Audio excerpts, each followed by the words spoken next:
kusoo dhawaada aragtida official oo alaba aad ka heshaan barnaamijyo idin xiisa geliya. maanta waxaan idin haynaa dhacdooyin oo adduunka aan ka soo qornay. dunida aan ku noolnahay waxaa jira meelo badan oo ay adag tahay in taariikh ahaan iyo cilmi ahaanba loo fasiro. meeshaasi waxaa laga yaabaa in ay u muuqato layaab leh, xitaa cabsi gelin kara dadka qaar. maanta warbixinta waxaan ku eegi doonaa goobaha ugu yaabka badan ee caalamka laga arkay. waxaa ugu horeeya dhagaxa al-Nasla, sida ay dadka deegaanka Taymiya ugu yeeraan. waa mid ka mid ah cajaa'ibta juqraafi ee caalamka ee ku yaala koonfurta Taymiya. dhagaxan weyn ayaa la moodaa in kala bar qaybsan yahay oo si farshaxan ah loo qoray, waxaana qaab ahaan u yeelay cimilada iyo dabeesha. waxaana magacaani al-Nasra loogu baxshay go'idda uu ka go'an yahay buuraha u dhow darteed. waxaana dhagaxani oo ku xardhan yahay qoraallo iyo sawiro cajaa'ib ah. dhagaxani ayaa la tilmaamay inuu halkan ka taagnaa boqolaal sano iyadoo aan waxna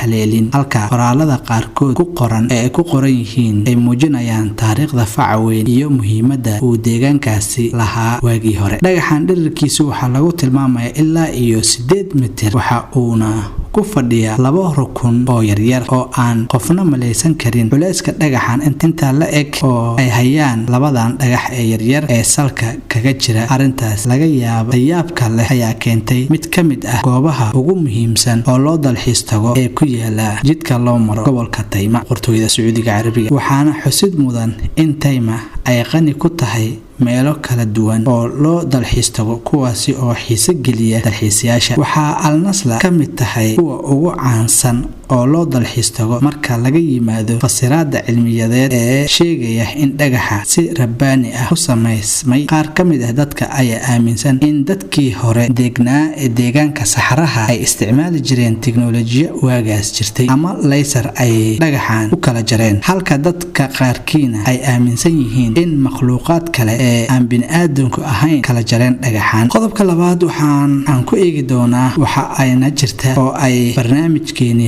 ku saabsan ama ku soo qaadan doonaa goobta biyaha rogrogidda. haddii aad ogeyd in biyo ka soo dhaca buuraha isla markaana qulqulkoodii hoos u socda, haddaba waxaa sanadkii hore ee dalka Australia lagu arkay dhacdo gaar ah, taas oo biyuhu kor ay u seermayeen goob ku taala meel lagu magacaabo National Royal ee magaalada Sydney. dhacdadaasi oo la arkay biyahaasi buurtaasi ka soo rogmanaya si ka duwan sida ay caadiga ay tahay, ayna ugu noqonayeen kadib markii goobtaasi ka dhashay roobab mahiigaan iyo dabeelo xoogan oo ka dhacayay xeebaha u dhow aagaas. markii ay dabeeshaasi xoogani ay ku dhifatay buurahaasi, dib ayay u celiyeen jihada biyaha u socdeen.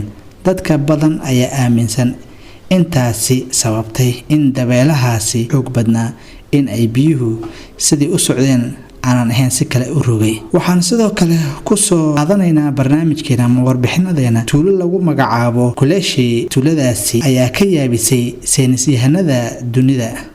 Kuleshi ayaa ku taala waqooyiga dalka Kazakhstan, 200 kilomitirna u jirta xuduudka Ruushka, halka dhinaca kalena ay u jirto 300 kilomitir galbeedka caasimadda Kazakhstan ee Astana. khubaradu waxa ay la yaaban yihiin dadka ku nool tuulada waxaa kala haysta hurdada oo aafo ku noqotay, kuwaasi oo ay iyagoo shaqaynaya ama gaari wata ama xitaa la hadlaya dad kale ay isla markiiba seexanayaan. dadkan oo ku nool tuulada ayaa hurdadooda qaata muddo la eg 2 ilaa 6 maalmood hurdo ah. marka ay soo toosaan kama warhayaan waxa ka dhacaya ama waxa dhacay. sida dadka tuulada sheegayaan, ayaa dhibaatadani hurdada ama filaanka ay haysata waxa ay soo bilaabatay sanadkii 2010. weli saynisyahanada way baarayaan sababta ka dambaysa arrinta iyo weliba hurdadan dheer. qaar badan oo ka mid ah dadka tuulada ay la soo daristay hurdo beelka u eg oo la jirta madax xanuun iyo ilowsho.